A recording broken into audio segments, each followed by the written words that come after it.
महागणाधिपतये नमः। श्री महासरस्वत्यै नमः। श्री गुरुभ्यो नमः। ओम गणानां त्वा गणपतिं हवामहे कविं कवीनामुपमश्रवस्तमं ज्येष्ठराजं ब्रह्मणां ब्रह्मणस्पत आनशृण्वन्नोतपस्येदसाधनं प्रणो देवे सरस्वते वाजेभिर्वाजनीवते तेनामवित्रिवत्। ముందుగా అందరికీ సంక్రాంతి శుభాకాంక్షలు. మకర సంక్రాంతి ఏ రోజు అనేటటువంటి యొక్క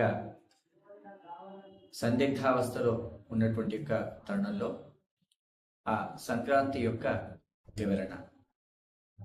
మకర సంక్రాంతి ప్రవేశం అనేటటువంటిది శ్రీ విశ్వావసు నామ సంవత్సర పుష్య బహుళ ఏకాదశి సాయంకాలము ఆ రోజు 5:52 వరకు 14వ తేదీ నాడు, తర్వాత ద్వాదశి ఘడియలు ప్రారంభమయ్యి రాత్రి 8:47 రవి మకర రాశిలోకి ప్రవేశమవుతున్నాడు. అనగా 14వ తేదీ నాడు రాత్రి ప్రవేశమవుతున్నాడు. ఇది పూర్వరాత్రి అని అంటాం. కనుక కార్ముకంతు పరిత్యజ్య చుషం సంక్రమతే రవి ప్రదోషేవ అర్ధరాత్రేవ స్నానం దానం పరేహాని అను శాస్త్ర వచనం ప్రకారంగా రాత్రిపూట స్నానం కానీ, దానాదులు చేయడం కానీ, నోములు నోచుకోవడం కానీ కుదరదు. కాబట్టి రాత్రి ప్రవేశమవుతోంది కాబట్టి తెల్లారి 15వ తేదీ నాడు ఉదయము మనము సంక్రాంతిని జరుపుకోవాలి.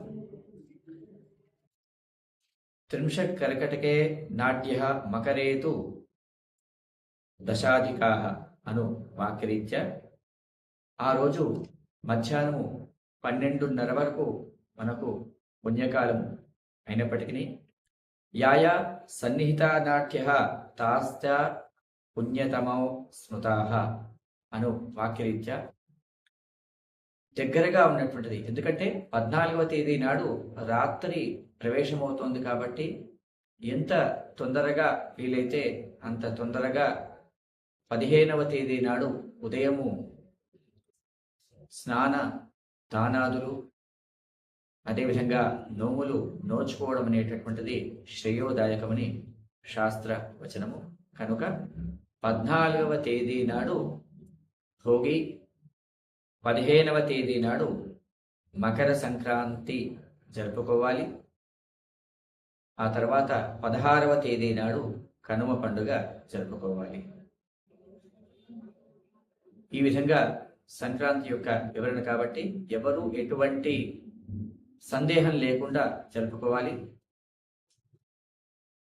పండితులందరూ కూడా సంవత్సరానికి ఒకసారి, సిద్ధాంతులందరూ కూడా విద్వత్ సభలో పాల్గొని అందరూ కూడా 2 రోజుల పాటు చర్చించి దాదాపు 100 మంది సిద్ధాంతులు, జ్యోతిష్య పండితులు, శాస్త్ర పండితులు అందరూ కలిసి చర్చించి ఈ యొక్క నిర్ణయాన్ని తీసుకోవడం అనేటటువంటిది జరిగింది. ఆ నిర్ణయాన్ని ప్రభుత్వంకి, సీఎం గారికి, అలాగే దేవాదాయ శాఖకు అందరికీ కూడా అందించడం అనేటటువంటిది జరిగింది. కనుక ఎవరూ కూడా ఎటువంటి సందేహం లేకుండా 15వ తేదీ నాడే సంక్రాంతిని జరుపుకోవాలి. సర్వే జనాః సుఖినో భవంతు. స్వస్తి.